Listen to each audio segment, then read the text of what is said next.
inning, and a 2-run double for Joey Votto. The Reds on top 6-5.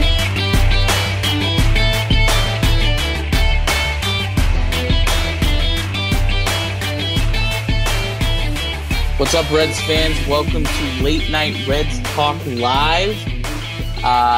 Joined today with Carlos. Tim is taking the week off, so Carlos has graciously agreed to join us. We're going to talk about the Cincinnati Reds who just defeated the World Series champion Dodgers.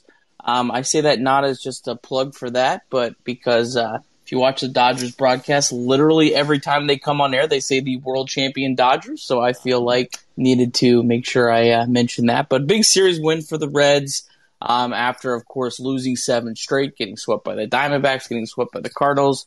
The Reds rebounded with wins on Monday and Tuesday, 2 hard-fought, close wins. Performances up and down the board from different guys. Everyone contributed. Lost the getaway game today, but no shame in that. Sonny Gray pitched well.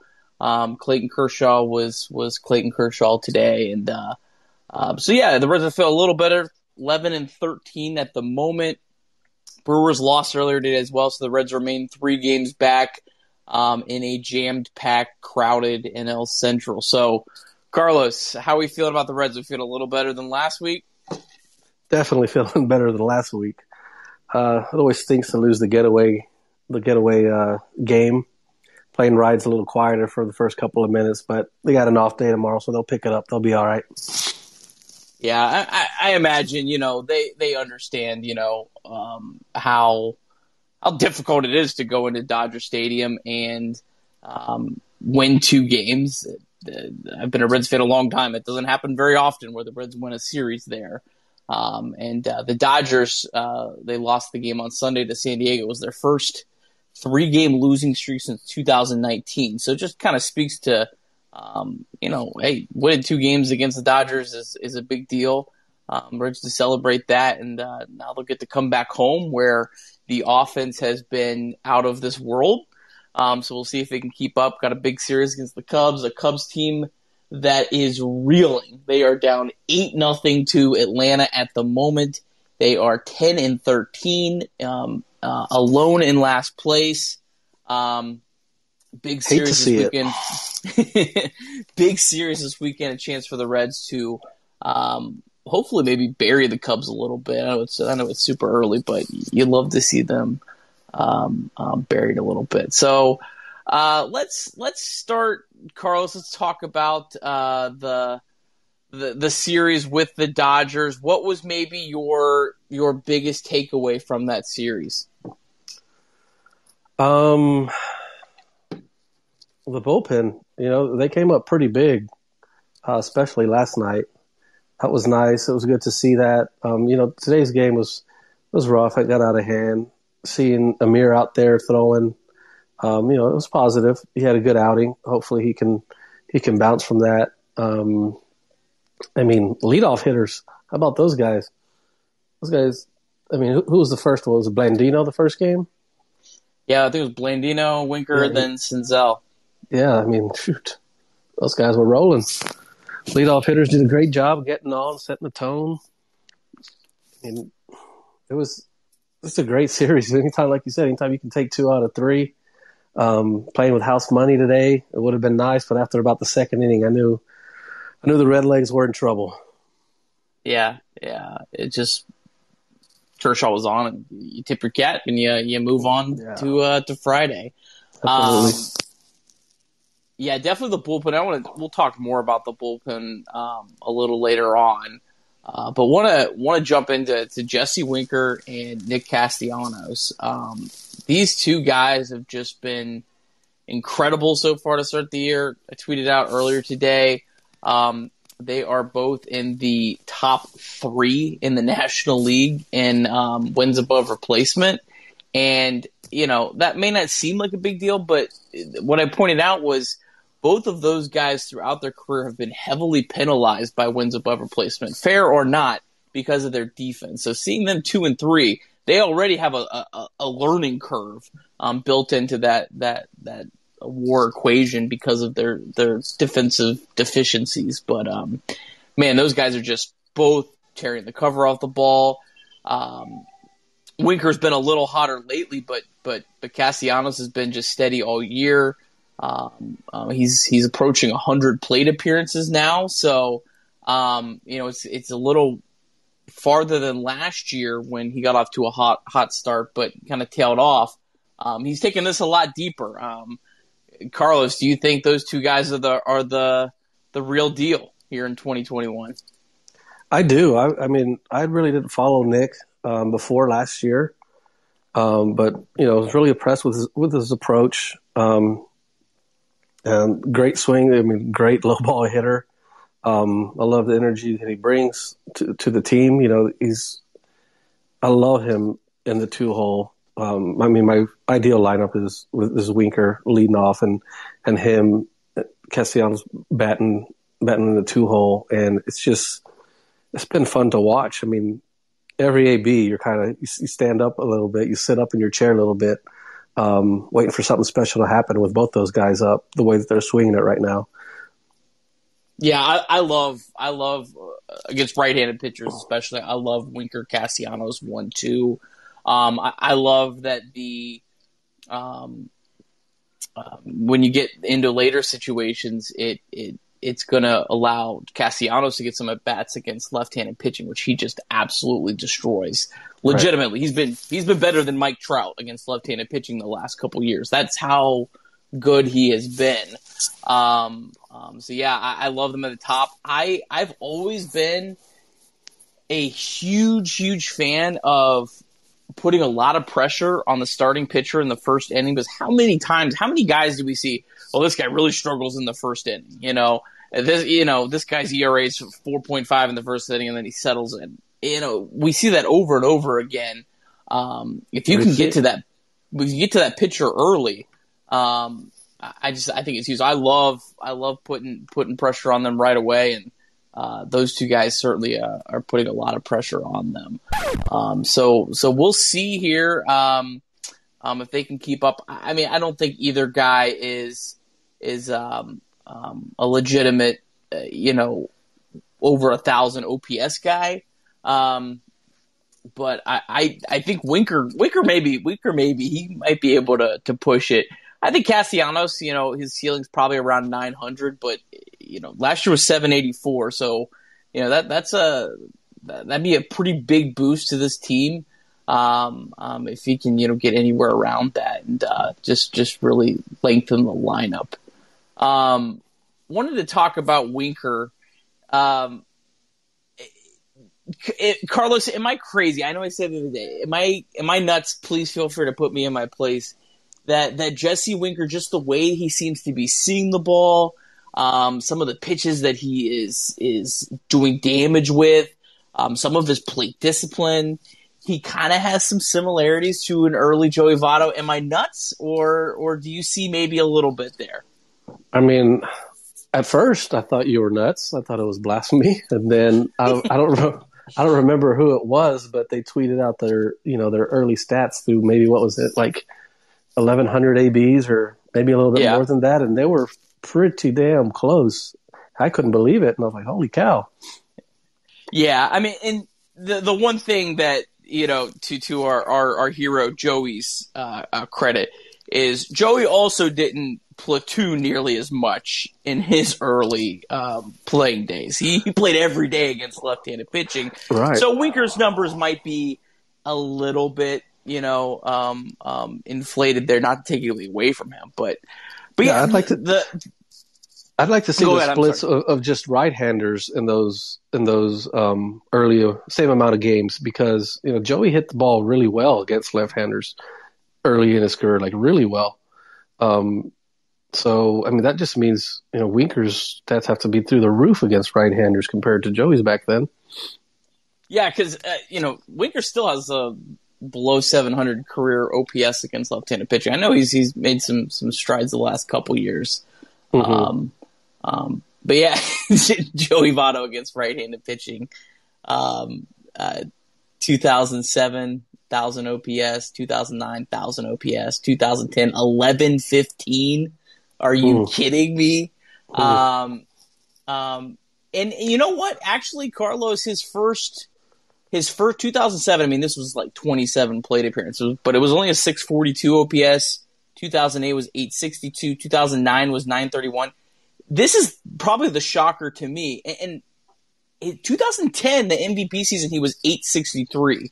Now that's still really, really good for a left-handed batter. Let's not like slouch on that, but that's about 100 points lower than what Winker hits against right-handed pitching, and that's about like almost 250 points lower than he did against right-handed pitching. So I think those numbers might be a little bit inflated just because Winker has had better matchups, and he's even been taken out of the game a lot to where he hasn't been facing some of these elite relievers late in the game as well. But still, nonetheless, I can't be more happy with what Jesse Winker has done. I mean, you can even play devil's advocate here. You could pick that apart and be like, Winker's faced better pitching than Joey did back then. That's true. Yeah. I mean, you didn't have 5 Cardinals throwing 100 miles an hour out of the bullpen. You had old Carlos coming out of the bullpen humming 89, 90. Troy has a question. Sorry, Troy. I just saw it here. It's a really good question. And it was something we were definitely going to get to. We'll just go ahead and jump right into it because I want to make sure I answer Troy's question. Troy says, "Is TJ Antone for real?" That's a loaded question. It's a good one, but it's loaded. Carlos, I'm sure you would have much better analysis of his, mechanics and all that. I would say everything I've seen from TJ Antone screams he's for real. I would caution people to pump the brakes a little bit, just a little bit. You don't have to slam the brakes, but just, maybe tap them. He only has like 4 career starts. TJ Antone, as good and as talented as he is going to slump at some point, like every pitcher. So when that happens, we don't need to freak out. That's why I'm saying that. He's gonna when people get more film and more plate appearances against him, they see him again. They're gonna find some stuff. But yeah, everything I've seen is for real. Carlos, I want your opinion. Then we'll talk about his usage. What do you think about Anton? Do you think he's for real? I think he is. I think he's still, kind of figuring things out. He's still very young at the big league level. And you're right about, he's going to hit a little stretch because, I mean, if he keeps throwing out of the bullpen, and we start playing these division games, they mean more and more and more the longer that we go in the season. I mean, he's going to be throwing 2 days in a row, off 2 days in a row, off 3 days in a row. I mean, that takes a toll on a reliever's arm. And so he's going to go through a dead arm phase, and pitches are going to flatten out. And it's just, how well can he battle through that time? And that's what makes an all-star type season, is if you can battle through those obstacles whenever you don't have your best stuff. But he's got so many pitches that move all sorts of ways that, I can't even imagine. I mean, I'm a big fan. I know early on I wanted him in the starting rotation, but now I don't know.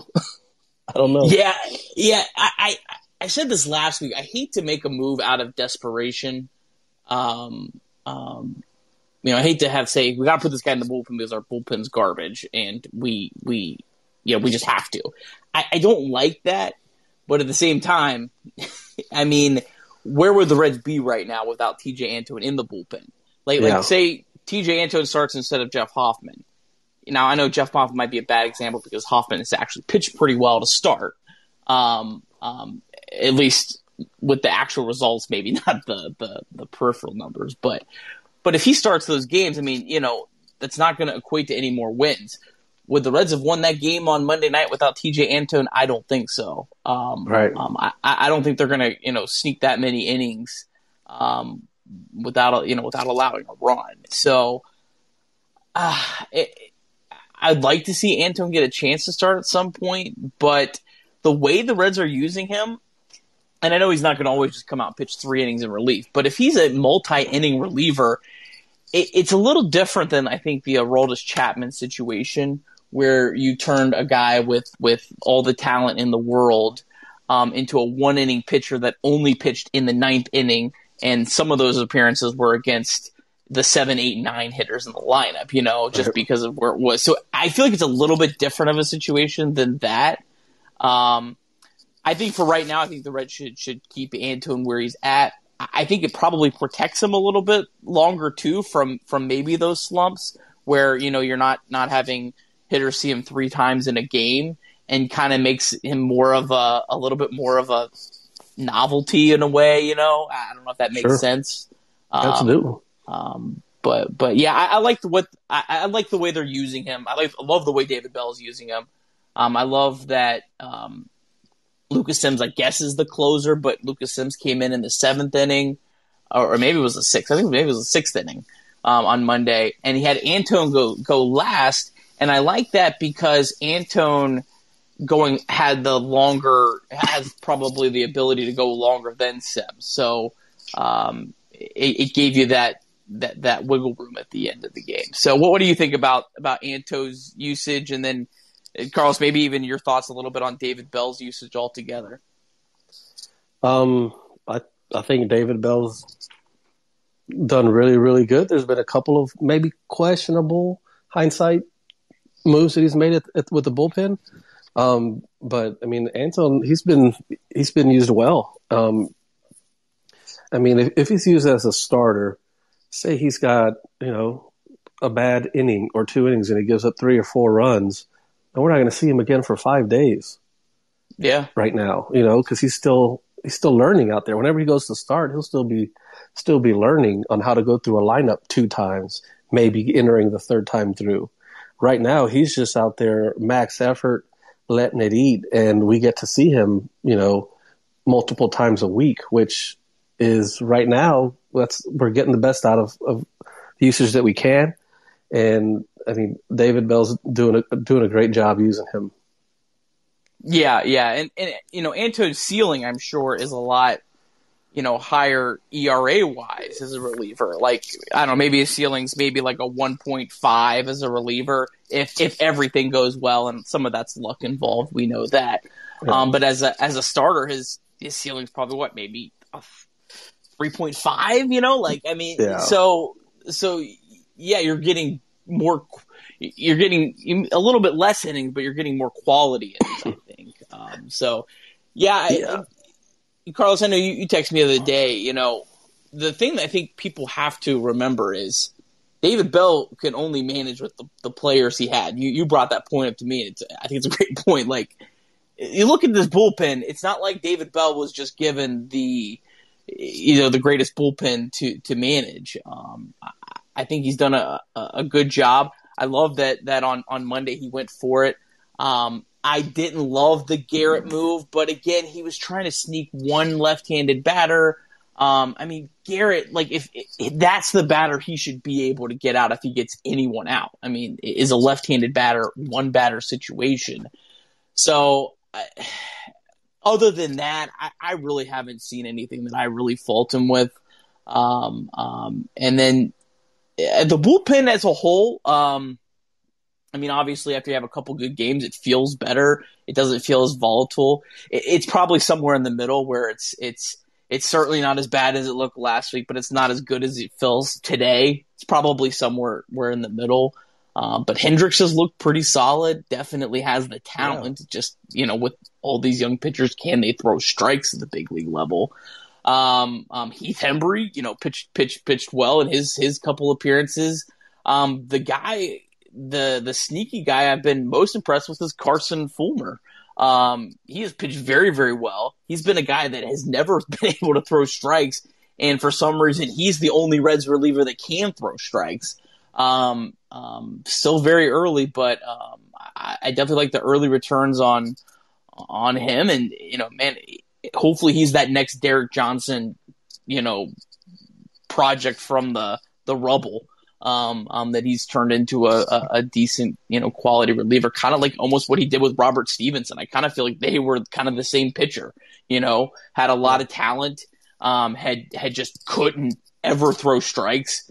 I don't know what Derek Johnson's done to make him throw strikes. Maybe nothing. Maybe it's just, dumb luck, but he's done something that maybe make him more confident or something like that.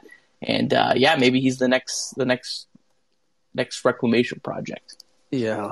I mean, perfect world if we had, if they had Lorenzen out there taking that TJ Antone role out of the bullpen, and then Antone could be starting, that would be great. And talking about David Bell with the cards he's dealt, his number 2, number 3 reliever is kind of not an option right now. Yeah. And so it's hard. It's hard for him. He doesn't have, get us to the 6th inning and we're covered type of bullpen. It's going to be a battle every single time out there. Sims has been great. But there's been times where he's battled. He's got a couple of guys on and he's got out of it. But nothing other than, last night's game where those relievers, had a good 7, 8, 9, has been that easy. It's been a battle, and again, I can't say it enough. I feel David has done a really, really, really good job utilizing his bullpen today. I think I might have gone. I don't even know if Sims was available. I probably would have threw him in the 8th inning or Antone if he was available, just knowing that we had, what was it, 3, 4, 5 up and only down 2 runs. In a day off. With an off day. Yeah, with an off day. Yeah. Usually that's how it's run. So maybe, maybe David was, maybe he knew something that we didn't. Like we're not going to use you unless we absolutely have to, or if we have the lead, because that decision is made before the game starts, and the pitchers know it too. Yeah, that's it. And I mean, David Bell might be looking, hey, I got the Cubs for 3 games. This is a division team. Those games do count more because it's a division opponent. I'm not using those guys unless I have a lead. I want every ounce of energy I have for them for this weekend, unless it's to preserve a lead. So, I can't really fault him for that. I think Sal Romano probably saw his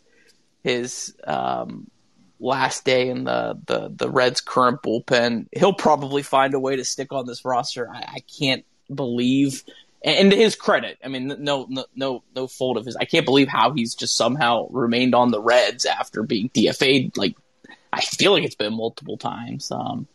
He keeps hanging around. Didn't want to get to Garrett. Bell's in a really tough spot with Garrett.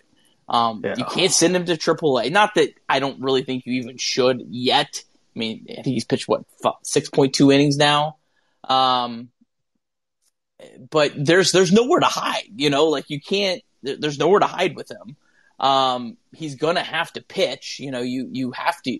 In today's game, you have to use pretty much every reliever on your roster. You don't have guys just sitting there collecting service time anymore. You have to use pretty much every one of these guys, especially in 2021 coming off the pandemic season where, guys didn't pitch as deep into the year. You have to protect these guys. So good first step today from Garrett.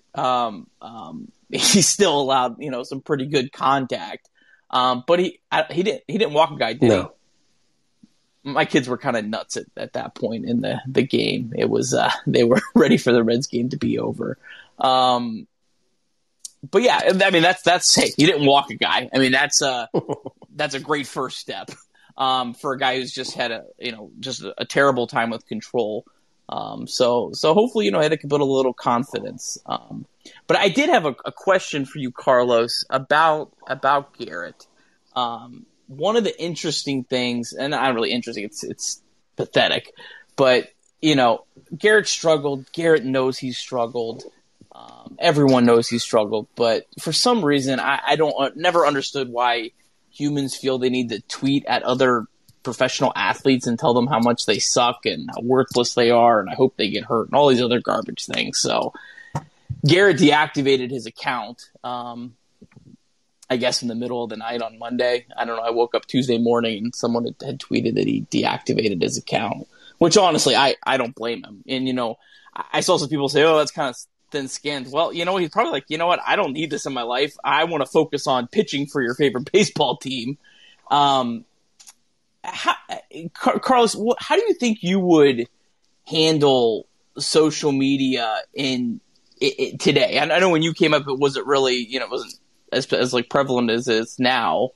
How would you have a Twitter account? And if so, how would you handle, some of the negativity? I don't think I would be able to have one.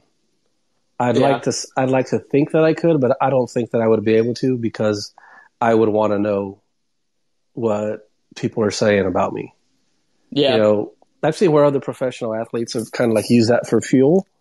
In a way, I think I might be able to do that too. But, there would be a night where you would get pissed off and start firing back. And then next thing you know, you're getting yourself in trouble. So I don't think I would be able to do it. A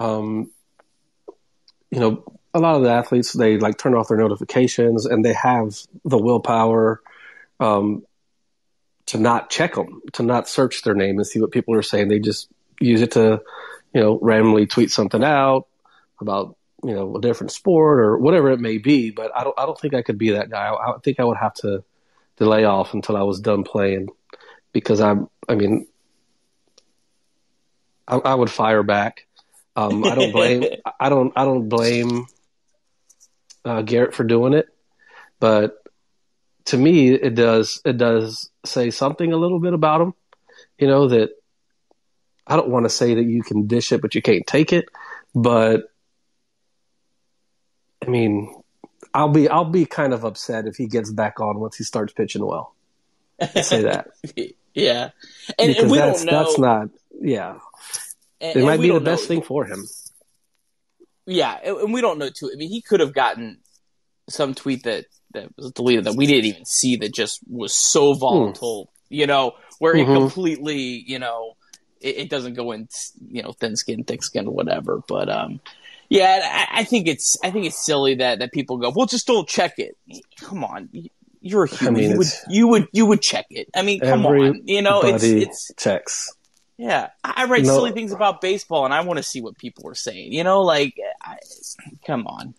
Every pro athlete, like, I don't care. Derek Jeter says he never checked it. Bullshit.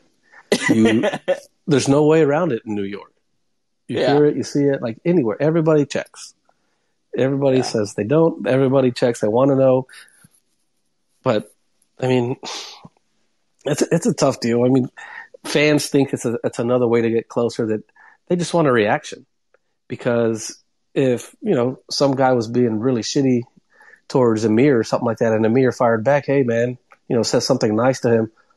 Oh, hey, man, sorry, I didn't mean that. I didn't know you were going to see it. Good luck the rest of the year. Like, please sign my baseball. Hey, man, why don't you come out for a game and I'll get you seats? Oh, really? Cool. It's his biggest fan. I'm like, it's such... I mean, that's annoying. That's dumb. And, I had been guilty of it in the past in other sports of, like, I don't know if I ever, like, added someone doing it, but, I think I've kind of grown a little bit to where I'm not going to bash somebody. I mean, I know how hard it is to compete at that level. It's really hard to get there, and it's even harder to stay there. So he's got some stuff that he needs to work through. I tweeted out earlier, in my personal opinion, I didn't think it was a good outing. You don't apologize for zeros. You take them and you get out of there. But his stuff is still flat. His fastball isn't moving. It's straight as an arrow. In my opinion, I think they need to put him on the DL, IL, whatever they call it now, and just work on it, get that spin back. Like, I remember with my screwball, it was such a feel pitch.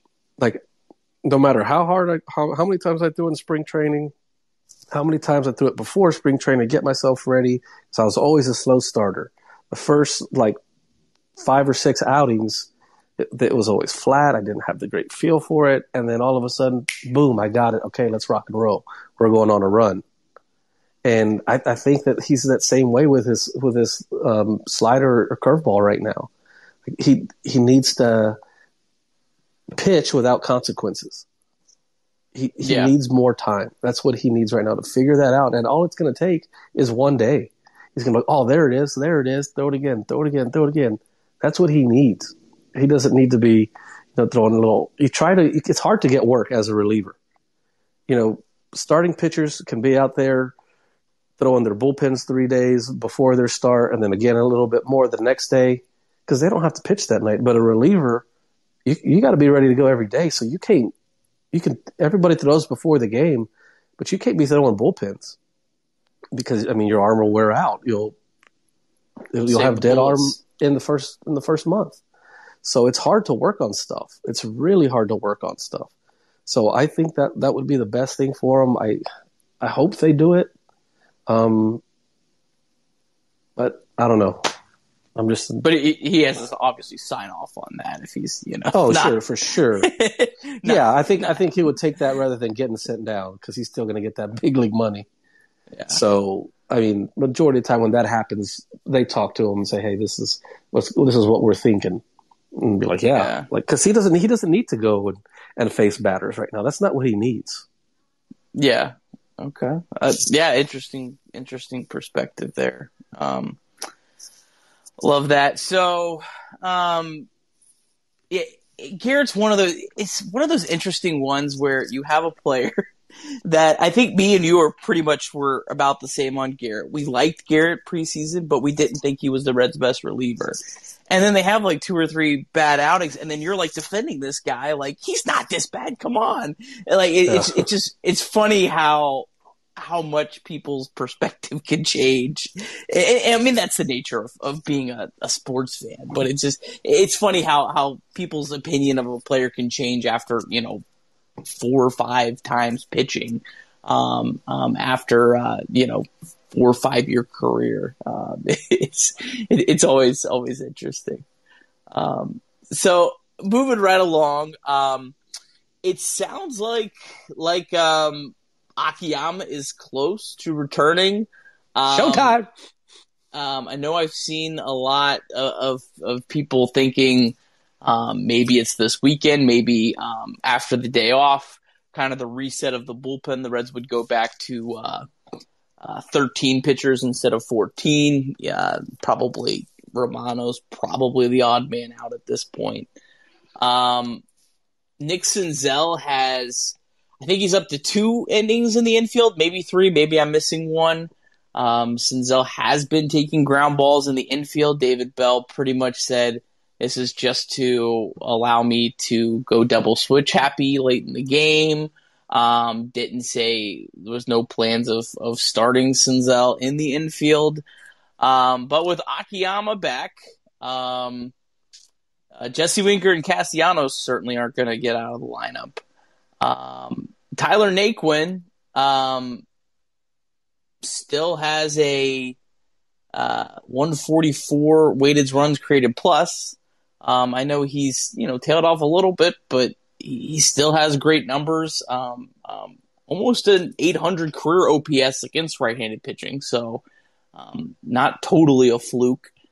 How do you think Akiyama fits in, and what do you think the Reds should do?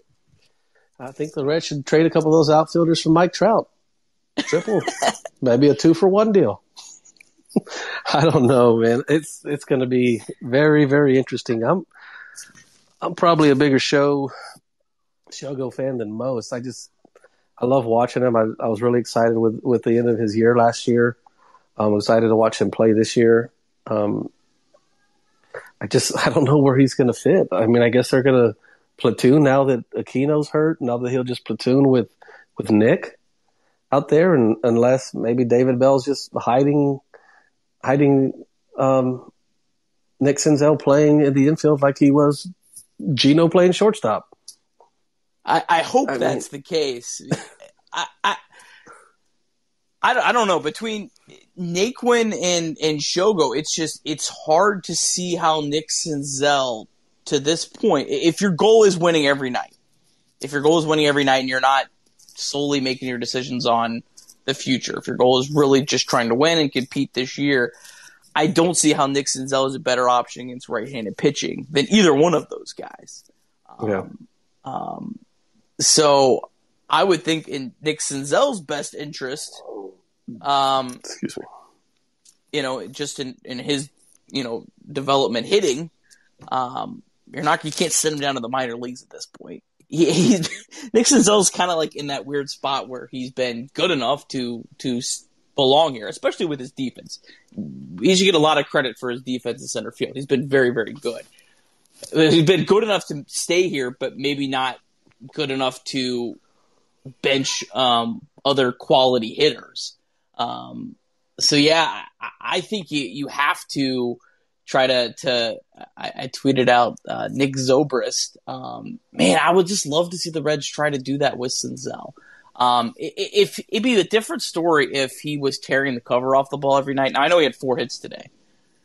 It'd be a different story if he was tearing the cover off the ball. And you say, wait, we got to give this guy a set position, but he hasn't to this point. And as I said earlier in the year, he's the same age as Joey Votto was in 2010. So I don't know. I think they need to move him around. I think they need to have either Naquin or Shogo's bat in the lineup against right-handed pitching. I think it just makes your lineup a lot longer. And for the where is he going to play? Kyle Farmer has started like 10 games. I mean, there's going to be spots to play. India doesn't have to play 6 or 7 days a week. India can play 4 or 5 days a week, and you can get everyone enough at bats and keep everyone fresh and engaged until an injury happens, because another injury is going to happen. It's just a matter of time. It'll be interesting to see if he comes back. It'll be interesting to see if maybe the Reds, maybe give Shogo one more week. But it sounds like he's close, and so that's David Bell's going to have to earn his money. You have any other thoughts on that, Carlos? No, not really. Maybe. Okay, these guys are all healthy and still having hard time finding playing time. Which guys or guy do you try to trade for a reliever? Who's going to bring the best value back? The problem is the only guys that are values are the guys you can't trade, right? You can't trade Jesse Winker. Nick Castellanos, as good as he is, he doesn't have really any trade value because he's being paid. He's being compensated fairly for his production. So he doesn't really have any trade value unless you're throwing in money. And I'm not, please, I'm not suggesting trade Nick Castellanos. Please don't. I don't know what Nick Castellanos trade. No. I'm just saying, so I mean, maybe Tyler Naquin could get you a reliever, not a great one. He was a minor league signing. Shogo Akiyama, he's on a contract that to this point he hasn't fulfilled that value. Not saying he can't, but he hasn't. So I mean, the only guys you can really trade would be the only expendable for 2021 players that you could trade would be the guys with the longest future of the team and the highest promise, which is India and Senzel. So Richard from Red League Nation, Richard Fitch, tweeted out something I thought was really interesting and very just perfect for this team. The Reds are how do you say it? He said the Reds are less than the sum of their parts. They really are. I mean, they have a lot of good players, but the roster construction just doesn't, fit. Like, you have five quality third basemen, you have like 4 quality corner outfielders, but you don't have, a true shortstop. You have a pretty good rotation, but you don't have enough bullpen pieces to. It's kind of a weird team, and that's what David Bell's going to have to figure out, how all those pieces fit together. But so do you think they should look at? look at maybe trading, in India. If I had to choose between how many years left does Senzel have under that 6-year contract? I think he would have 4 after this year. I think he's got 1 more than India. Really? If I'd be well, and that would be assuming that it would depend on if the Reds keep India up all year. If the Reds send India down for 3 weeks, they'll get an extra year. So Senzel's not a free agent until 2026. So 2022, 2023, 2024, and 2025. So that's a lot of years. And he I don't know if even they would sign off on a good reliever for just this year, because it's not like management is trying to win this year anyway. Yeah, you'd be selling way low on Senzel too. I think you would have to be almost like a starter and a reliever, or something else. I would think I would just go all in and get a shortstop and forget about the just let the bullpen figure itself out. Go all try to just win score every more night, runs. win every night 10-9. But yeah, I mean, it's a team that they have all these extra pieces. Yeah, trade them for a reliever, but when you really kind of look through each and every player, they don't have like a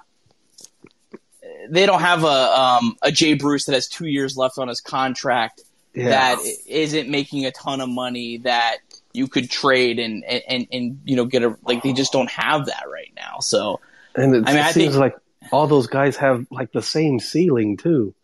And I'm talking like Senzel, Akiyama, like Naquin in there. Like, I think they all have the same ceiling. It's not like I don't think any of them can be multi-year all-stars. India would probably be the only one that I just don't think we have enough data on yet. Sure. Senzel still has promise, but I think at this point, if he was going to be an all-star, we would have seen it. Now, my God, Nick, please prove me wrong. I would love that, but I think India's probably the only one because he only has 67 big league at-bats. We don't know enough from him.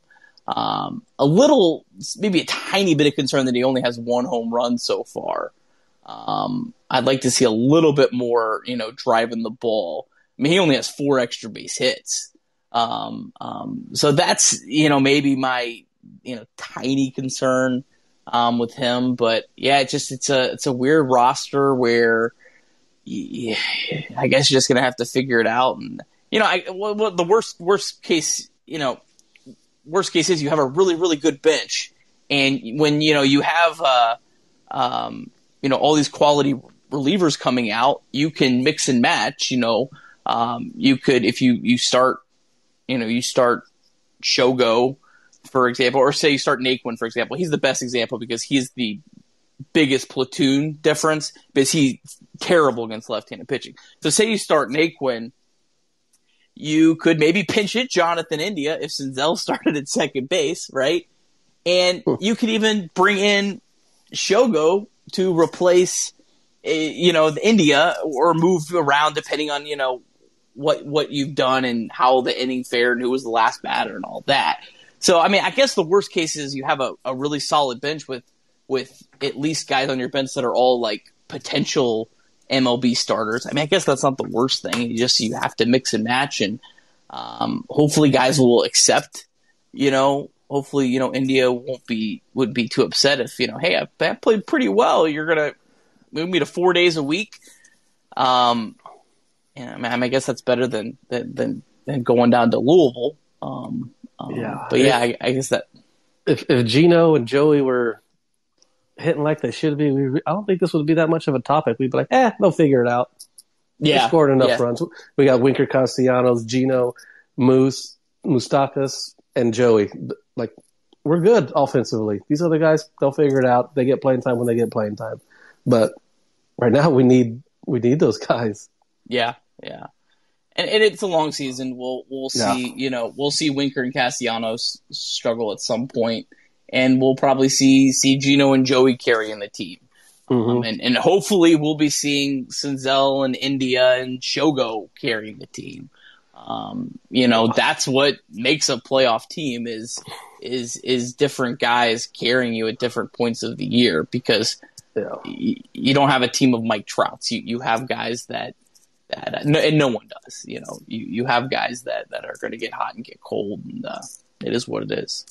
All right. I think let's size up the NL Central. So, I'm going to assume the Cubs are going to lose tonight because they're, I think, 10-0 now.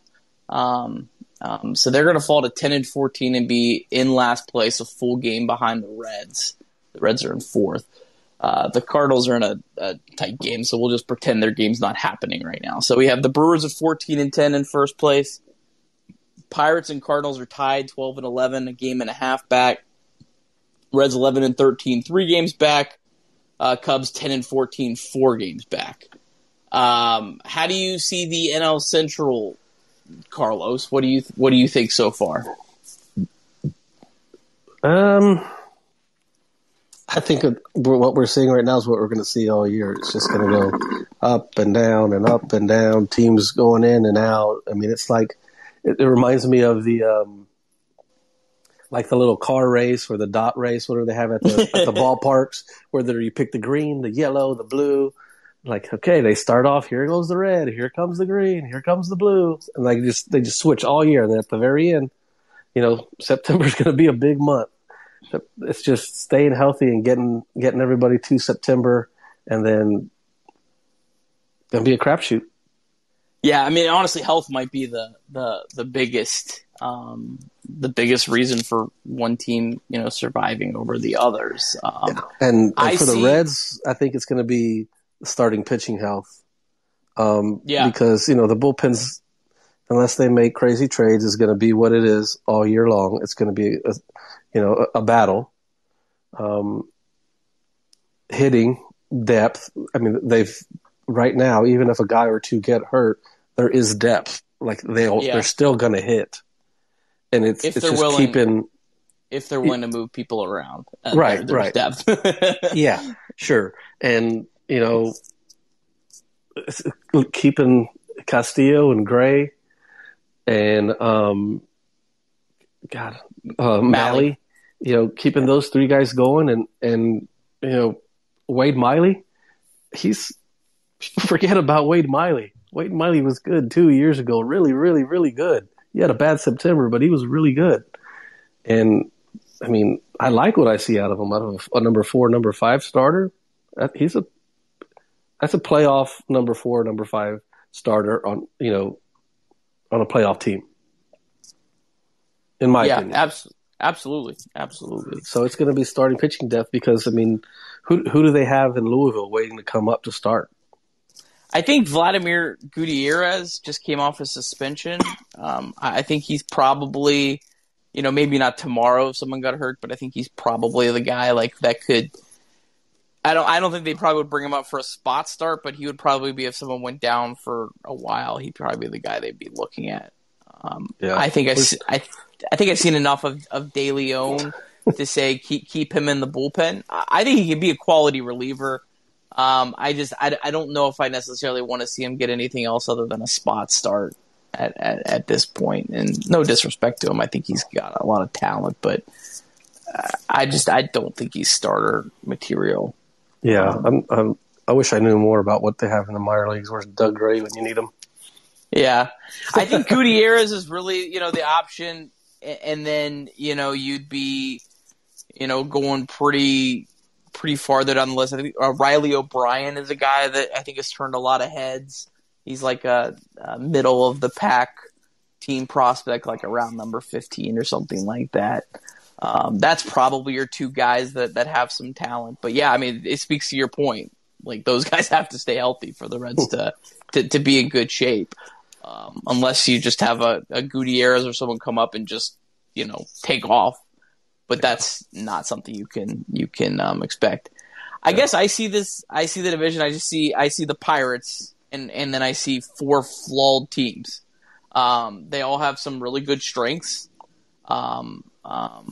but they all have massive flaws. Like the Brewers don't have a very good lineup. They have the pitching, but they don't have a very good lineup. Their lineup is not deep. They have a lot of guys they're playing every day that just are not great hitters. The Cardinals, they're kind of like they have a little bit of good of everything, but not great at anything. Like they don't have a long lineup. They have three really good players with Goldschmidt, Arenado, and probably Carlson. But after that, I mean, their lineup's not very deep. They have a really good starter in Flaherty, but after that, it's kind of a crapshoot. They have a really talented bullpen, but none of them can throw strikes, So it's they're a flawed team. And then the Cubs, that's the team maybe I'm most interested in right now, kind of seeing how they go. They have Anthony Rizzo pitching right now. Anthony Rizzo is pitching to Freddie Freeman. And it's just funny. I happened to look up. That's wild. But yeah, it's a good team to be playing this weekend. I cannot believe the Cubs didn't do anything this offseason. With nobody else doing anything, like this is your last chance with this group, with this core, and they did nothing. Yeah, I guess kind of when you see what they did, it doesn't excuse the Reds what they did, but it makes me not like want to just wave my finger in the air at them and be mad at them all the time. Like, you know what I mean? It's like, it's like if you have, like I have two kids, it's like if, one of your kids goes and pushes the other one and the other one socks him back in the face. Like, I'm not gonna be mad at the one that socked him back in the face. He got pushed first, It's kind of how I feel like with the Reds. Like, they didn't trade away Yu Darvish, so yeah, they're the interesting team. Because I don't think there's any question. If the Cubs are out of it, they are selling, and they are selling pretty hard. Chris Bryant is not going to re-sign with the Cubs, right? You agree with that, right? Like, he's done. Yeah, I don't think so. So I was going to say something, but I don't want to piss off our Reds viewers, so carry on. Possible trade. You think he'll ask for a trade? No, I'm saying maybe they probably wouldn't trade within a division, but yeah, I'm not even going to say it. I'll text you later. Oh boy, I'm excited for this nugget. But yeah, they're the interesting team just because if the Cubs falter over the next 2 months, they'll be really bad at the end of the year because they're going to trade away all their talent. So. And the Reds play a ton of games against the Cubs in August and September. So that's kind of an interesting team to watch, Burying them is twofold. And then I see the Pirates, see them, chugging along at 12-11. I say, hey, get all these wins out of your system now before you play the Reds. Because you only got so many in the tank. Mm-hmm. And the Pirates, too, if they perform well here early in the year, they're going to have some guys that establish a little bit of value. And the Pirates, anyone that they don't see contributing in like 2023, 2024, they're gone at the deadline if they can get anything back from them. So the Pirates being good early makes the Pirates worse later. And the Reds play like 6 of their last 10 games are against the Pirates at the end of the year. So, you can't count any of those games, but we saw the Reds some of those rebuilding years like 2017, 2018 when they were playing out the string. It didn't feel like they weren't trying, but they were just so bad at the end of the year. They'd been beat down all year, and then they start resting guys like Votto, just because there's no point in playing them if they're a little hurt, So that's kind of an interesting thing to watch, and we'll see. I don't know. You might look up, though, and see 2 teams from the NL Central sneak into the playoffs because the NL East is the same thing. They have the Mets are 9-9, everyone else is below 500. And it's early, but, the Dodgers are going to win so many games in the West. Are they going to knock the other teams back? So I don't know. I think we all thought the only path for the Reds was to win the division, but I don't think a wild card spot is that bad, especially if the Pirates and Cubs are really bad in the second half, and there's some chances to run up the win total, and if the NL East keeps beating each other up, and the Dodgers just roll through the West and win 13 out of 18 against everyone, their win totals aren't going to look that good. So I don't think it's a foregone conclusion that the Reds still couldn't sneak in as a wild card. Did they go back to just the 2 wild card teams now? Yeah, just back to 2. You don't want to be a wild card because you're going to play the Dodgers if you get past the game. Easy money. Easy money. You already saw that. But yeah, I mean the Reds own the Dodgers. I guess that's fair. I mean, I guess you probably would want the Dodgers in a 5-game series, right? I mean, the Reds would match. I mean, you go Gray, Castillo, Malley, in a 5-game series. Yeah, I don't know. Maybe the wild card is the route, but I don't want to play the Padres in the wild card game. I know you don't want the Reds to play the Padres in the wild card game. Man, that'd be torture. I felt so robbed. The Reds didn't get to face Bauer. Ugh. Yeah. I felt robbed too. That would have been just such a fun matchup, And Bauer would have just enjoyed every second of it, which would have made it really cool. He would love it. He'd be thinking, "This is awesome," So it would have been such a back and forth of yelling and pimping singles and everything. Pimping walks. Yeah, taking big old turns on the singles, and oh my gosh, that would have been great. But they just playing one more series this year? One more series in Cincinnati. I have no idea when it is. It's a while, I think. Yeah. Hopefully it lines up. Because that would just be such a fun game. Yeah. For some reason, I don't know how we didn't talk about this already, but we do need to talk about it. How about Joey Votto on Tuesday night against a left-handed pitcher? Reds down a run in the 7th inning, 2 outs. He rips a double down the line, puts the Reds in front. I tweeted out earlier today, it was like a plus 41% change in the win probability. One of the largest ones I've seen in a long time, especially one for that early in the game in the 7th inning. How about that big hit from Joey? What did you think about that? I was so glad he threw a low pitch because right now Joey's struggling with those ones up in the zone. And, he was getting them on that count with pitches up. And, I don't think that's where he wanted to put it, and Joey made him pay for it. And I mean, I jumped out of the couch a little bit and tried not to yell too loud with the kids asleep, but I was pumped about it. I sent him a rare text. I usually don't ever text him about the game or anything like that, but I had to on that one. That was such a great win, and for him to be grinding the way he did, and to his last strike on his last AB. I think it was his last AB. But it was fun to watch. Yeah, and then a big win, just to for sure take that series. And that was the Tuesday night game was one of those games where it felt so big because they came back 3 times, I think, in the game. Oh yeah, they fought back, tied it, and then the Reds gave it up, tied it again. Reds gave it up, and then just to come back for a 3rd time. Yeah, it was just such a huge win. Scoring 5 runs off Walker Buehler. Walker Buehler gone 13 straight starts, including the playoffs, without allowing 3 runs. So yeah, I mean, that was a big time performance. And we'll see. So. Carlos, before we get out of here for the night, what are you looking forward to? What are you watching the rest of the year with the Reds? I mean, other than the obvious with Joey, I'm excited to watch Winker because he's doing something real special right now, and I don't think it's some fluke.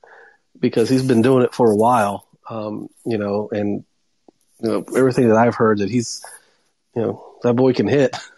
So that's exciting. I love watching Winker run. I don't know if you noticed my tweet. That might be my single favorite thing of the Reds is watching him run. It's so awesome. Yeah, I have no idea what Winker's ceiling is. I really don't. Normally I can kind of look at a player and go, yeah, I probably see a ceiling for him. I don't know what his ceiling is, and that's exciting. It's exciting, I think, when you have a player where you don't know how good they can be. So yeah, I'm definitely watching Winker. That's fun. Tyler Malley, watching him pitch, I really enjoy watching him pitch. Seeing the strides that he's taken over the years, that's fun. Lucas Sims, and then if the Reds are in it at post All-Star break, are they gonna go for it, or are they just gonna just stay with what they have? That's going to be interesting, because I think they're going to be in it at that time. I don't think they'll be more than 5-6 games out of it. I consider that in it at the trade deadline. And are they going to go for it? I mean, it seems like kind of silly for them to go for it if they didn't go for it at all this offseason. To all of a sudden, okay, well, we're here now, let's go for it. I don't know. I'm just so confused on what's going on with the ownership and with the brass. Like, I don't know what they're doing. Yeah, I have no sense on the pulse there of what they'll do. I hope some of the attendance. I think they're up to 40% now. They've been getting pretty good attendance. They've been getting close to capacity, which is more than I thought they would. I think I saw that Atlanta's going to 100% capacity next week. Yeah, they are. Whoa! I don't think the Reds will be doing that anytime soon, but honestly, it's not gonna. The Reds, I don't think they want to go to that anytime soon, because then they're gonna look bad. Outside of maybe a weekend series against the Cubs, they're gonna. Oh yeah, we actually didn't draw any fans. Is that up to the mayor, or is that up to Castellini, or like who's that up to? I think it's kind of a combination effort. I believe they could be more than 40% right now. I think that's just kind of like I think if the Reds pushed, I think they could probably get it up to maybe 60 or 70. This is just me guessing here, so don't come at me if you're a bigger government expert than I am, which I'm not. I'm the one who asked the question. I don't know. No, I'm thinking for the 3 people that are listening to this. Oh. But I think they could do a little more. I think it's kind of a joint, compromise, and maybe kind of slowly, which seems, without getting political, seems like probably the smart approach to kind of gradually go up and not just, go to 100 right off the bat. But so they were going to 50% this weekend, and then next week 100. I'm like, just go to 100. You're going to be there in a couple of days anyway. Yeah. But hopefully none of these other owners will be watching those games, because they see those packed stands and they're just going to see dollar signs. Yeah. And the floodgates are going to open. Ohio's a little different too, just because neither team packs out their stadium, other than weekend series here and there. So it's not as big of a deal, especially in April. Maybe they'll make a bigger push for it as the summer goes on. I guess my point more to that was just does the because when they were making these decisions, they weren't sure if they were going to have fans at all, right? I mean, like when they were making the decision to salary dump Iglesias, like the Reds had no idea if they were going to be able to have fans or not. That wasn't a foregone conclusion. So I'd hope maybe that this has changed something a little bit to where the Reds say, all right, yeah, we can, just as an example, we could add $10 million for the rest of Trevor Story's season now. We wouldn't do that earlier in the year, or throw whoever in there for $10 million, Don't tease me, Nick. Don't tease me. Yeah. So yeah, we'll see. I guess, one of the things that I'm looking forward to, I love a good redemption story. I would love to see if the Reds bullpen can turn out to be a decent bullpen. I'd love to see just like these Heath Hembrys and Ryan Hendricks and Sean Doolittle. I'd love to see a couple of these guys step up and the Reds turn out to have a nice little sneaky good bullpen, I think that would be a lot of fun. But yeah, I'm watching Winker, seeing really just how high his ceiling can go. So that's one we hadn't talked about is Doolittle. Like, I loved him pitching in the ninth inning. I mean, he pitched in the World Series in the ninth inning 2 years ago. Yeah, his velocity's there. Like, he's certainly not got to figure it out a little bit. He's really not scared of the moment. He's walked a lot of guys. I don't think that's him though. He's never been a guy who's had a lot of command. So yeah, I think he can be a quality reliever, and for what the Reds are paying for him and what the Reds need out of him, if you have a healthy Antone and Sims, he can just be a league average reliever. That would be huge for the Reds. The thing people got to remember, a league average reliever is going to get the job done, 3 out of 4 times. Am I doing my math right? On a 4 ERA, that's getting the job done probably 3 out of 4 times, and that's pretty much what you really probably need for this team.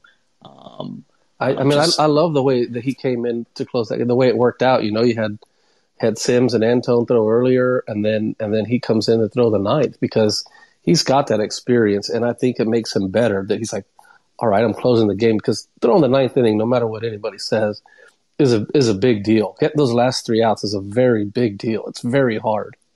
No matter if you have a 1-run lead, it's a tie game, or a 3-run lead. It's really hard, because everybody's counting you. Everybody wants to go home. Everybody wants to be happy with a win.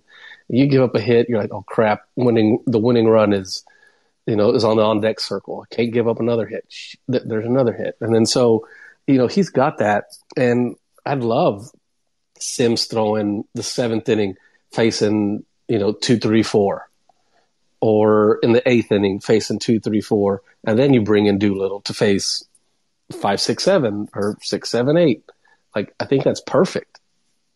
Yeah, you kind of get the best of both worlds there, where you using your best relievers in the most valuable spots, while still saving a guy that isn't going to crap the bed in the ninth. That's not going to be scared of the moment or shy away. Kind of reminds me of the living up here in Cleveland, the Indians team that made that run to the World Series.